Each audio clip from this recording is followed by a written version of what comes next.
Head of Healthcare Consulting at GTC. Jill Larkin joins us now for more on that healthcare market report from our studios in Cape Town. Jill, thanks for your time this evening. So the Commission, after a 4-year investigation, finding that we're paying too much for private healthcare, and in fact that there are some treatments that we are being made to do that we don't actually need. Any surprises there? Well, I think no. Thank you for having me on your show, first of all, and nice to be here and speak to you again. No, I don't see that there are any surprises. I think that what was very welcoming to hear from the Commission was that they weren't really just pointing fingers at one person or one group or one stable. They were actually saying that the whole chain of people that supply healthcare are all in their own sort of ways responsible for the increase in healthcare costs, although they do point fingers perhaps mostly towards the hospitals.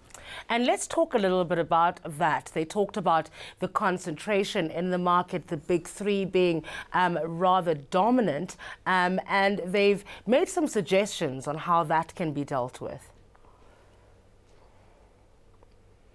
Yes, they do want us to look more carefully at the hospitals and keeping the relationship between the specialists and the hospitals so close and perhaps separating those a little bit and not putting so many people into the hospitals or keeping them in the ICUs for as long. Yeah. And they gave quite interesting statistics about keeping people within the ICU. I thought that was very interesting to hear.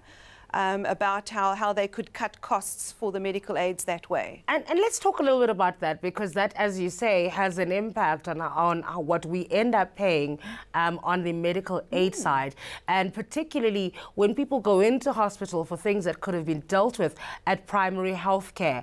What were some of the findings of the Commission on that front?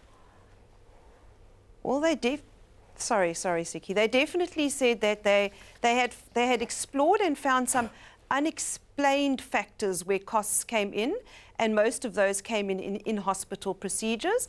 And yes, they also found that doctors were admitting people into hospitals supposedly unnecessarily, but not being a doctor myself, I can't actually say that I have been ever myself into hospital for unexplained things or unnecessary. For me, it's always been, I assumed, necessary. I'm not sure whether any tests have ever been done or whether doctors supposedly do tests. I couldn't actually answer that, because I'm sure, given the Commission's depth of inquiry, there would have been circumstances where they've proven that it may not have been absolutely necessary. But, you know, being doctors and being able to be sued for misdiagnoses, you would also want to do as many as possible to make sure that you get it right. So I think there's two sides of the scale that we're looking at. You know? Let's talk a bit about the medical schemes there. They also had some words at them, particularly around funding. They're talking about the fact that there are so many plans that we as consumers just, instead of picking a plan based on our healthcare needs, often we just go, oh, that's the cheapest, let me go for that, because there's so many of them that we actually don't quite understand what we're picking, isn't it? Yeah. You know, Siki, we do this survey every single year, and that's the one thing which comes out every year. Our survey is due to be released next week, and it shows very carefully, or very clearly, sorry, that the complexity is so much so that the members don't know where to go and what to choose. So in trying to differentiate your scheme from another, you find that you do something special, and then somebody who's joining Plan X or Plan Y can't actually decide which one is better for them because of these differentiating factors which have been added in. And then the member ends up, just as you say, making that final decision only based on cost and not necessarily based on what the plan is going to meet their need. Isn't that the innovation that the industry talks about? Yes, I definitely think so. You know, you want your plan to be different and special. And in so doing, you create this thing that's different to everybody else's.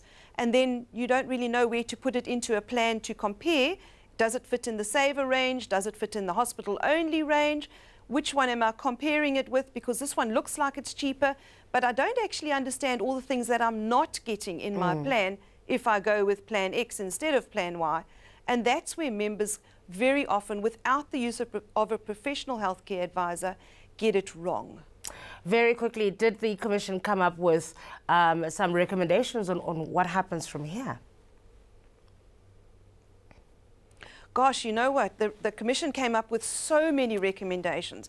For me to sit here and tell you that I could understand or confirm all of them, I would definitely be wrong. But definitely there are very clear recommendations which they've come up with. They have asked for comment within the 2-month period. Yeah. And I can guarantee you every industry body is going to be out there already analysing and ready to put their comments together as soon as possible. And we'll be watching closely. Thanks for your time this evening. Head of Healthcare Consulting at GTC, that's Jill Larkin.